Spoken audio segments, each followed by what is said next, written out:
Hey, thanks for clicking on my face. I'm John Stark from ActTheMovieGuy.com, and this is a review of Mrs. Harris Goes to Paris. And I absolutely look like the target demographic for this film.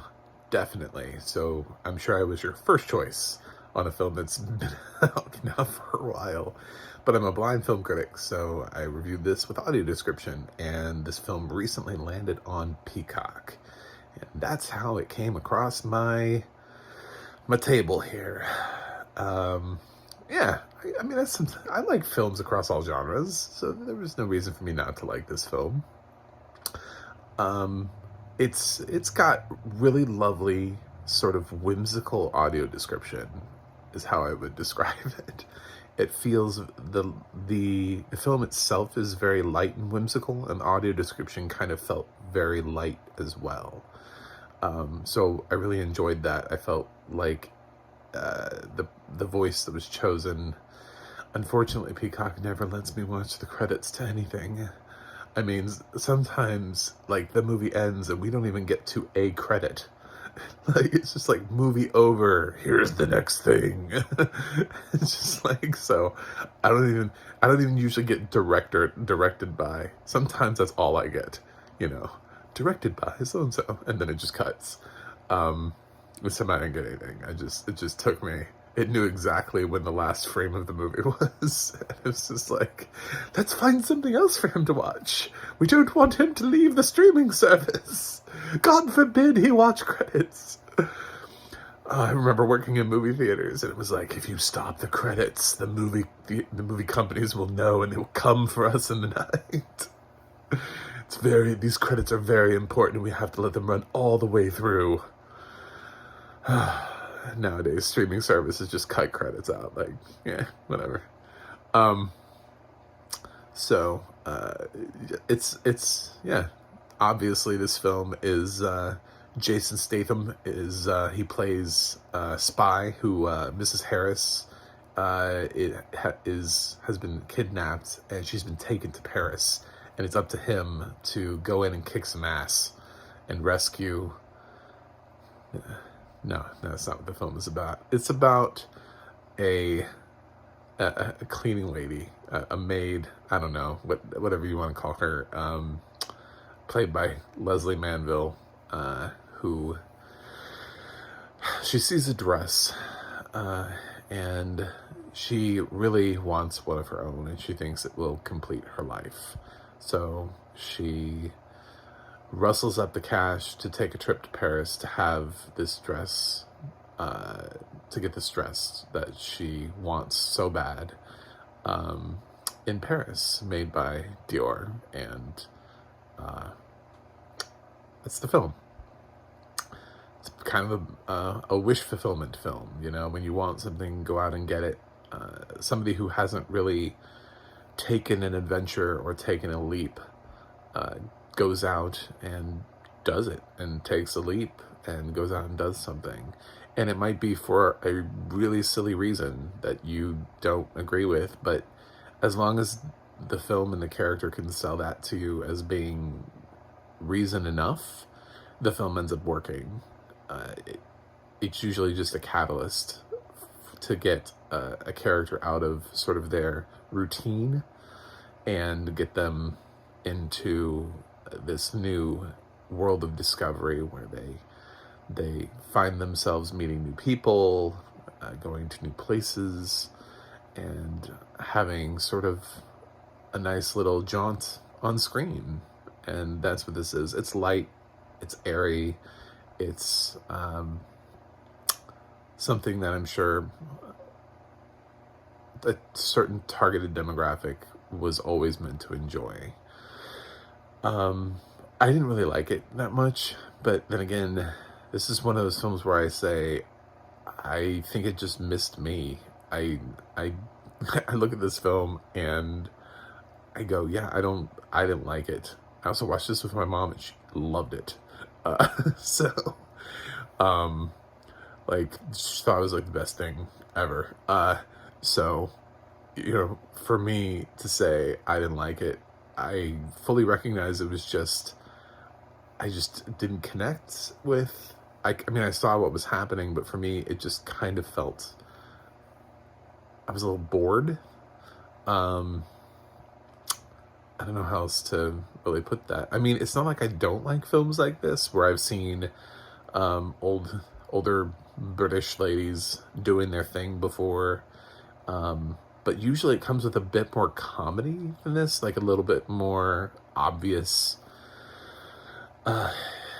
choices being made to make you laugh. I would say stuff like Calendar Girls and Mrs. Henderson Presents would be really good examples of me saying, okay, so these are films with casts with women of certain ages over in the UK doing things that they don't normally do.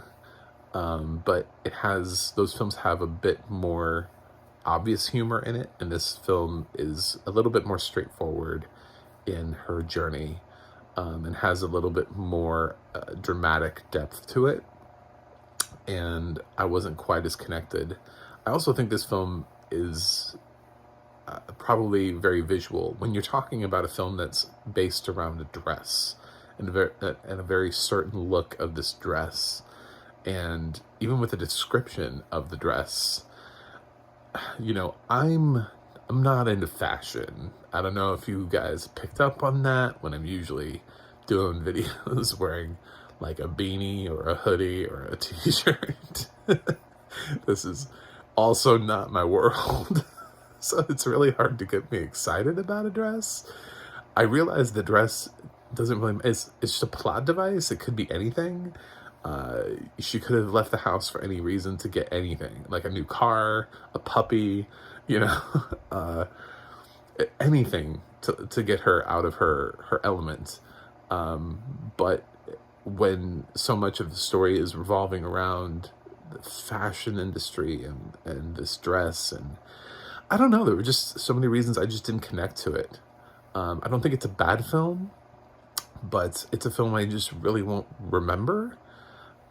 Down the line, I'll just be like, oh, I remember seeing that. It just really had no impact on me. That's the best thing I can say about that. So I thought Leslie Manville did a good job. There's some other really strong cast members in here, like Isabelle Huppert is in here, and Jason Isaacs. So it's not that the cast is, we didn't get a cast of randoms that nobody's ever heard of before.